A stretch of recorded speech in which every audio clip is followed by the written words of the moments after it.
السلام علیکم ورحمۃ اللہ وبرکاتہ۔ آج ہم آپ کو عورت کے چہرے کے پردہ کے بارے میں وضاحت دیں گے کہ عورت کے چہرے کا پردہ کرنا، اس کے بارے میں شریعت مطہرہ کیا حکم دیتی ہے۔ دیکھیں، عورت پردے کا نام ہے، اور عورت کا سر سے لے کر پاؤں تک چھپا رہنا، اسی میں عورت کا مقام بھی ہے، عزت بھی ہے، احترام بھی ہے، اس کی شان بھی ہے۔ اور عورت کا چہرہ کھلا رہنا یہ بھی ایک فتنے کا سبب بنتا ہے۔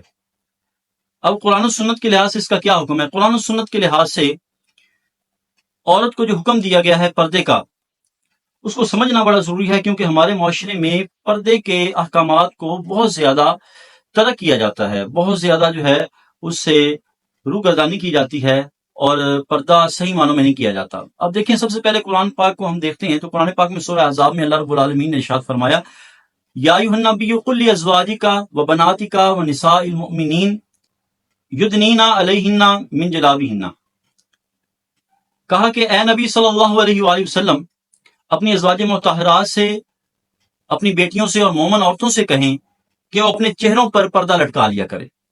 اب دیکھیں، قرآن پاک میں ازواج مطہرات کو، مومن عورتوں کو، بیٹیوں کو حکم کیا دیا گیا ہے کہ اپنے چہروں پہ پردہ لٹکا لیا کرے۔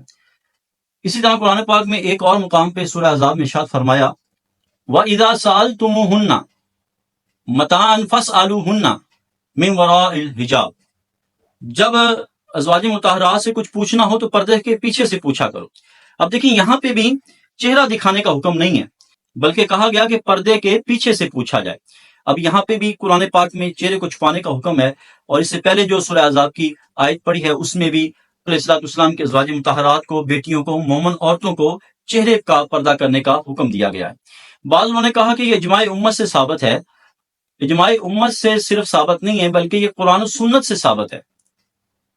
اگر اجماع امت سے ثابت ہوتا بھی، اس پہ اتفاق ہو جاتا، تو پھر بھی اس پہ عمل کرنا ضروری تھا۔ لیکن چونکہ اب قرآن پاک کی ان آیات مبینات کو دیکھیں تو ہمیں پتہ چلتا ہے کہ اللہ کا حکم کیا ہے۔ اللہ نے ازواج مطہرات کو، اللہ نے جو ہے وہ مومن عورتوں کو کیا حکم دیا کہ اپنے چہروں پہ پردہ لٹکا لیا کرے، اور اگر ان سے بات کی جائے تو پردے کے پیچھے سے بات کی جائے۔ تو لہذا اگر پردہ پورے جسم کا کیا ہو اور چہرہ کھلا ہو تو پھر یہ بھی ایک فتنے کا باعث بنتا ہے کہ جو ہے وہ دیکھنے والے جو ہیں وہ اس میں اٹریکشن پیدا ہوتی ہے عورت کو دیکھ کر، اور شیطان جو ہے غلبہ کرتا ہے۔ تو لہذا چہرے کا چھپا ہونا بھی ضروری ہے۔ صحیح بخاری کی حدیث مبارکہ میں موجود ہے کہ حضرت عائشہ صدیقہ رضی اللہ تعالیٰ عنہ فرماتی ہیں کہ جب وہ قافلے سے پیچھے رہ گئی نا، تو قافلے سے پیچھے آنے والے صحابی نے انا للہ پڑھا۔ جب انا للہ پڑھا تو میں فوراً اٹھ کر اپنے چہرے کو کپڑے سے ڈھانپ لیا۔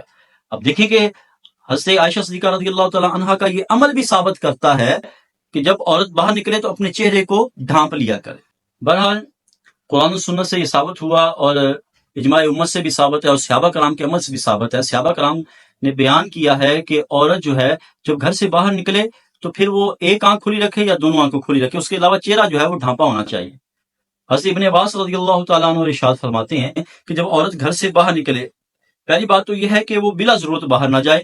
اگر ضرورت ہو، مثال کے طور پر وہ ملازمت کرتی ہے یا گھر میں کوئی سودا صرف لانے والا نہیں ہے تو اس کو باہر جانا پڑتا ہے، تو ضرورت کے تحت وہ باہر جائے، لیکن با پردہ ہو کر جائے۔ اور اس صورت میں حضرت ابن عباس فرماتے ہیں کہ اس کے جانے کا طریقہ کیا ہونا چاہیے؟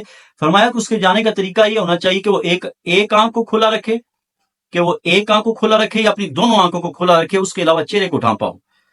آج کل ہمارے معاشرے میں یہ بات رواج پا گئی ہے کہ چہرہ کھلا رہنا چاہیے، سر کو ڈھانپ لو، بدن کو ڈھانپ لو۔ بھائی اگر کپڑے اچھے پہنے ہوئے ہیں، کپڑے ایسے ہیں کہ جس سے بدن کی ساخت اور اعضاء نظر نہیں آتے، تو یہ کپڑے پہننا بھی ایک پردہ ہے۔ اور پھر جو ہے وہ چہرے کا ڈھانپ لینا، نقاب کر لینا یا چہرے کا اچھی طریقے سے ڈھانپ لینا، برقع پہن لینا، یہ پردے کا ایک بہترین ذریعہ ہے۔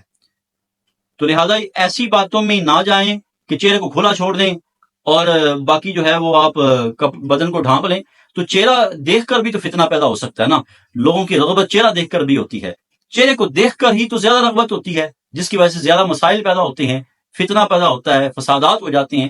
تو لہذا عورت جب بھی گھر سے نکلے تو اس کا چہرے کو ڈھانپنا لازمی ہے۔ اب میں آپ کو یہ بھی بتاتا چلا جاؤں کہ جو پردے کے لیے کپڑا استعمال کیا جائے یا برقع استعمال کیا جائے وہ کس طرح کا ہونا چاہیے۔ اب دیکھیں، وہ اس طرح کا نہ ہو جس سے بدن کے اعضاء نظر آئیں، یا اتنا ٹائٹ نہ ہو کہ جسم اس سے نظر آ رہا ہو، تو اس پردے کا فائدہ ہی نہیں ہے، اس پردے کا کوئی فائدہ نہیں۔ پردہ وہ ہو، برقع وہ ہو جس سے جسم کے اعضاء نظر نہ آ رہے ہوں۔ برقع ہو چاہے جو ہے وہ چادر ہو، یعنی چادر ایسی ہو جس سے جسم کے اعضاء نظر نہ آ رہے ہوں، یا کپڑے ایسے پہنے ہوں جس سے جسم کے اعضاء نظر نہیں آتے اور اوپر چادر لی ہو، تو یہ ایک آسان طریقہ ہے اور بہترین طریقہ ہے پردہ کرنے کا۔ لیکن اگر جو ہے وہ زیب و زینت والا برقع پہن لیا جائے اور ایسا برقع پہن لیا جائے جس سے لوگ اس کی طرف مائل ہو جائیں، تو پھر بات وہیں پہ آ جاتی ہے کہ وہ پردہ کرنا ٹھیک نہیں ہوگا۔ اور پھر کسی بھی طرح کی زیب و زینت اور خوشبو لگا کر عورت کو گھر سے نہیں نکلنا چاہیے، کیونکہ ایسی مہکتی ہوئی خوشبو لگا کر نکلنا جس سے لوگوں کی توجہ مرکوز ہوتی ہے، یہ بھی جائز نہیں ہے۔ اور زیب و زینت کر کے نکلنا کہ لوگوں کو دکھاتے پھرنا، یہ بھی جائز نہیں ہے۔ لہذا جو چہرے کا پردہ ہے وہ کرنا لازم ہے، فرض ہے، اس کو ترک نہ کیا جائے۔ اگر ہم یہ چیز اختیار کر لیں کہ چہرے کے پردے کو اختیار کر لیا جائے اور عورت با پردہ ہو کر گھر سے نکلے، تو اس میں عورت کی عزت بھی ہے، احترام بھی ہے، شان بھی ہے، اور عورت کا اس میں مقام بھی ہے۔ اللہ رب العالمین کی بارگاہ میں دعا ہے اللہ تعالی ہم سب کو اس بات پہ عمل کرنے کی توفیق عطا فرمائے۔